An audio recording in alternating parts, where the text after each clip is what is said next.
आणि सर्व माझ्या भगिनींनो, तर आज आपल्या गावाची ओळख ही परसबागेचे गाव म्हणून पूर्ण भारतापर्यंत पोहोचलेली आहे. आणि आज आपण जे साधे म्हणजे आपण म्हणतो ना मध्यमवर्गीय, ते लोक जाऊन 200-400 रुपयाचा भाजीपाला आणतात आणि ते विष घेऊन आणतात, घरी येतात आणि तेच खातात. आणि त्याच्यामुळे आपल्या आरोग्याचं म्हणजे आपण आपल्या हातानेच आपण विष आणून आपल्या कुटुंबाला देतोय.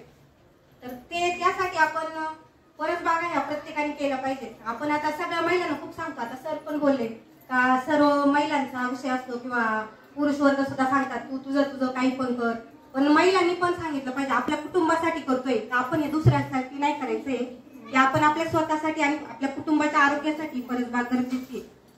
आज आपण म्हणजे एक दिवस किंवा कुणी पण आता सहज बोलता बोलता विषय येतो, म्हणजे असं दशक्रियेला गेलं तर का म्हणजे निधन झालं तर सहज बोलतात लोक कॅन्सरने गेलं म्हणून.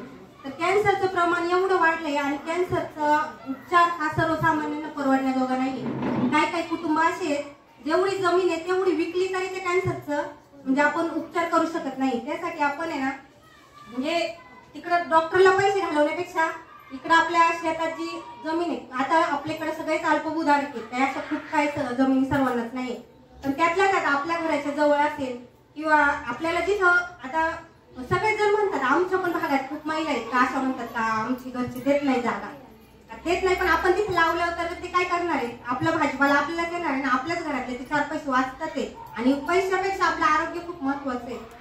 आणि परसबागा हे करणं काळाची गरजच आहे. आज अंजलीताईंनी आपल्याला एवढं पुढाकार घेऊन आपल्या गावाचं नाव इथपर्यंत गेले, भारतापर्यंत. तर आपल्या महिलांचं पण ते म्हणजे काम आहे का आपण त्याला सपोर्ट केला पाहिजे. असं नाही आज इथं आहे इथं सगळे बसले का सगळे बोलतात हा इथून खाली उतरले का प्रत्येक जण आपापल्या म्हणजे याच्यात असतात व्यापार, घरी गेल्यावर कोणी विचार करत नाही का आज आपण काहीतरी घेऊन आलोय त्याचं पुढं काहीतरी केलं पाहिजे. आता याच्यापूर्वी पण ग्रामपंचायतने बियाणे वाटली तर तेवढे बियाणे दिले. आता मॅडमने आपल्या लग्नात सुद्धा मुलीच्या लग्नात आपल्याला बियाण्यांचं वाटप केले, त्यातले बियाणे किती महिलांनी लावले ते. आता पावसाळा चालू होतोय झालाय, आता मी ज्यावेळेस बियाणे दिलंय त्यावेळेस माझी भेंडी गवार लावली तर आज ती खायला आलेली, म्हणजे 2 महिन्यातच दिवस गेले. पण आपल्या महिलांनी ती पिशवी वापरायला सुरुवात केली असेल, पण बियाणं असं पडलं असेल कुठेतरी. तर ते असं न करता म्हणजे आपण म्हणजे आपल्या आरोग्यासाठी खरंच काळजी घेतली पाहिजे का असं नाही. आता आपल्याला एवढी लोक तज्ञ माणसं आहेत आपल्याकडे जे येतात ते शाश्वत फार्मिंगचे, म्हणजे ती आता सोनल मॅडम आहेत, खूप म्हणजे खूप बारकाईने अभ्यास करतात त्या आणि खूप जीव तोडून सांगतात ते. आता मंगेशकर सर असतील, कांबळे सर असतील, आपल्याला फुकट शिकवले त्यांनी, आपल्याकडून काहीही मोबदला घेतला नाही. आज जर त्यांच्या ट्रेनिंगला जायचं असेल तर 2000 रुपये फी भरून ट्रेनिंग घ्यायला लागते. आपल्याला सगळं आयतं मिळाले, फुकट मिळाले, त्याच्यामुळे आपल्याला त्याची किंमत नाही. मग त्याच्यामुळे आपण सर्वांनी परसबागा पण करा आणि 10 ड्रम पण करा, कारण जमीन जर जगली तरच आपण जगणार आहे. जमिनीचं आरोग्य सुद्धा हे 10 ड्रम मुळे खूप चांगलं होते. आता मी माझ्या स्वतःच्या शेतात वापरलेलं आहे, म्हणजे रासायनिकच्या तुलनेत आपण जर 10 ड्रम त्याने वापरलं आणि खूप कमी खर्च येतो.